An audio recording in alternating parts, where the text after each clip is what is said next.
എങ്ങനെ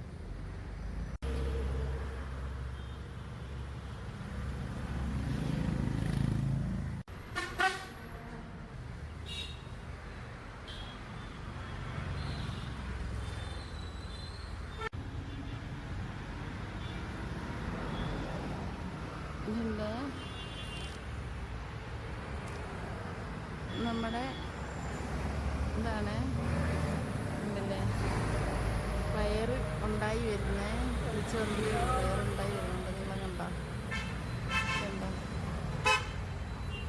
ഇത്രയും പന്തലിച്ച് വന്നതേ ഉള്ളേ. ഇല്ലേ പറിക്കാനൊന്നും ആയില്ല, ഇങ്ങനെ പന്തലിച്ച് വരുന്നതേ ഉള്ളൂ. കണ്ടോ ഇങ്ങനെ മൂടുണ്ടായി വരുന്നുണ്ടോ? ഇതാണ് പയർ. കണ്ടോ അച്ചിങ്ങ പയർ വേണ്ട. ഇതിന് കണ്ടോ ഇതിങ്ങനെ കയറി ഇങ്ങനെ വള്ളി കെട്ടിക്കൊടുക്കണം. കണ്ടില്ലേ വേറെ വള്ളിയും കെട്ടിക്കൊടുത്തേക്കുന്നത് കണ്ടോ? നമുക്ക് കുഴിച്ചിട്ടിട്ട് വള്ളി കെട്ടിക്കൊടുത്തേക്കുന്നുണ്ടോ? എന്നിട്ട് പന്തൽ പോലെ വള്ളി ഇട്ട് കൊടുത്തേക്കുന്നു. പയറിൻ്റെ നീളം നോക്കിക്കേ. കണ്ടില്ലേ ഒരു 9 മൂട് പയറുണ്ടാവും. ഉണ്ടോ ഉണ്ട്. അതാണ് നമ്മുടെ പയറിൻ്റെ ചെറിയൊരു അടുക്കളത്തോട്ടമാണ്. ഞാൻ പറഞ്ഞല്ലായിരുന്നു ഇതേക്കുണ്ടോ? അതങ്ങ് പറിച്ച് ഉണ്ടോ പയറിൻ്റെ നീളം നോക്ക്. അല്ലാത്ത 5-6 പയറുണ്ടായിരുന്നു, അത് ഞാൻ പറിച്ചതാണ് കേട്ടോ. പറിച്ചാണ് അതിൻ്റെ കണ്ടില്ലേ പന്തൽ ഞാൻ കാണിച്ചില്ലേ? കണ്ടോ അതിൻ്റെ നീളം കണ്ടോ? അങ്ങനെ നമുക്ക് ഇത്രയും പയർ ഇന്നലെ നമ്മൾ പറിച്ച്.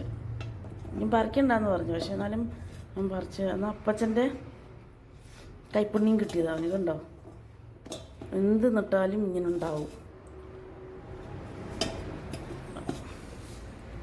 നോക്കിക്കേ അപ്പച്ചൻ ചെയ്യുന്ന പോലൊക്കെ എല്ലാം ചെയ്ത് വെച്ചിരിക്കുന്നുണ്ടാവും.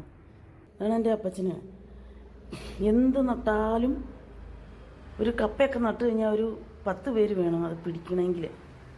90 ചില്ലാനം വയസ്സ് വരെ ഒരു മരുന്നും കഴിക്കാതെ ജീവിച്ചിരുന്ന ഒരാളാണ്.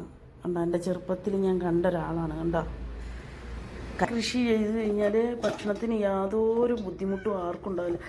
അന്നത്തെ കാലത്തൊക്കെ ഭക്ഷണത്തിന് ബുദ്ധിമുട്ടുമ്പോൾ നമുക്ക് കണ്ടില്ല ഇത്രയും വലിയ കൃഷികൾ ചെയ്യുന്നത് കൊണ്ട് ഒരു ബുദ്ധിമുട്ടും ഞാൻ അറിഞ്ഞിട്ടില്ല. നമ്മുടെ കണിക്കുന്ന അങ്ങനെ ഇച്ചിരി വലുതായി പൂത്ത് വരുന്നത് കണ്ട